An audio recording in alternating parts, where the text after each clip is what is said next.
Sobrevolamos la ciudad de Santiago. Desde el aire podemos contemplar la catedral y cerca de ella la iglesia de San Félix de Solovio. Pues bien, según los estudios arqueológicos, podemos imaginar la situación en el año primero. Donde ahora se encuentra la catedral, estaría emplazada una pequeña fortificación romana, y en el lugar donde se halla San Félix, un reducido poblado de campesinos instalado sobre un antiguo castro de origen celta. Estos emplazamientos permanecieron durante 4 siglos y a partir del siglo V fueron abandonados. Con el paso de los años, la vegetación fue cubriendo el lugar, formando un monte tupido, y la pequeña aldea de campesinos quedó reducida a un simple abrigo donde recoger el ganado. Y es en este lugar donde las crónicas cuentan que un ermitaño llamado Pelayo, mientras se encontraba ayunando, observó unas luces que brillaban sobre la antigua ciudadela romana. Pero Pelayo no fue el único que contempló el fenómeno. Algunos pastores también fueron testigos de las extrañas luminarias. El suceso llegó a los oídos de Teodomiro, obispo de Iria Flavia, por aquel entonces sede episcopal y ahora parroquia del municipio de Padrón. Ante tales noticias, el obispo acude al lugar y entre la maleza descubre la entrada de un pequeño sepulcro. A unos metros bajo tierra encuentra 3 tumbas, la del medio protegida por una losa de mármol. Teodomiro no duda en atribuir estas sepulturas al apóstol Santiago y a sus discípulos Teodoro y Atanasio. En aquellos tiempos difíciles de lucha contra las fuerzas moriscas, el hallazgo resultó un hecho trascendental para toda la población cristiana. Alfonso II, rey de Asturias, decidió levantar un elemental pero bien dotado santuario.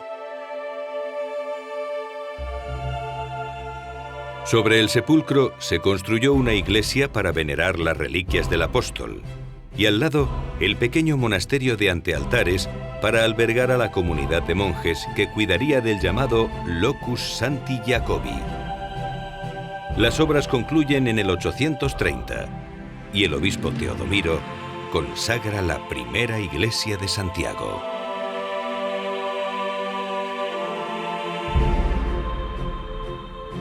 Justo donde 4 siglos atrás se emplazaba el poblado romano, surgía el núcleo primordial de la futura catedral y de la ciudad de Santiago.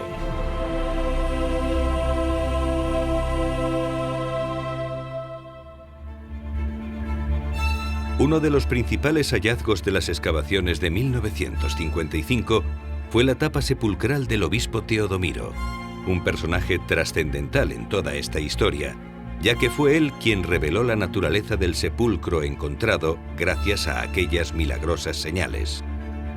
Pero, ¿qué razones tenía Teodomiro para afirmar de manera tan concluyente que esa tumba pertenecía al apóstol Santiago?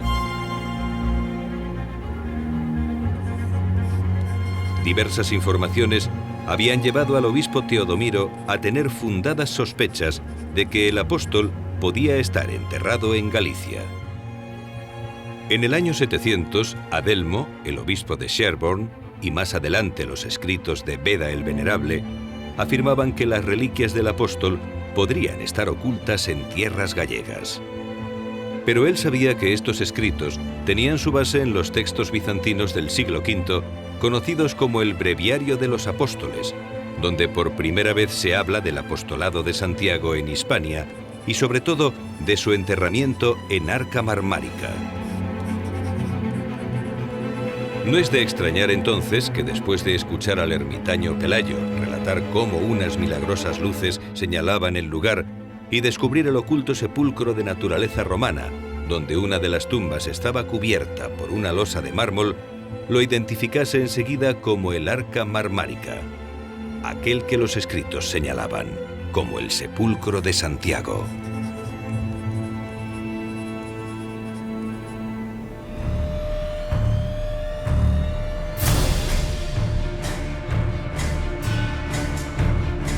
Tras la muerte de Teodomiro se producen dos acontecimientos a mediados del siglo IX que iban a resultar claves tanto en la propagación del fervor por el Santo Apóstol como en el desarrollo del pequeño núcleo compostelano.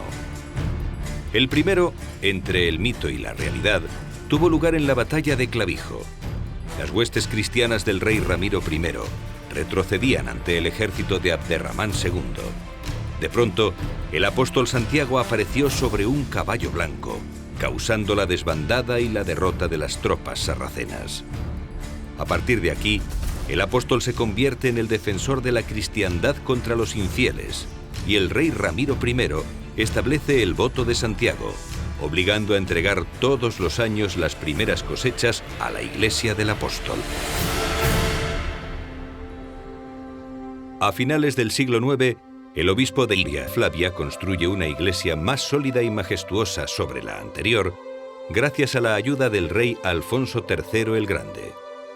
La nueva basílica se consagra en el año 899. Sin alterar los sepulcros del apóstol y sus discípulos, el templo se levanta con 3 naves y 3 ábsides.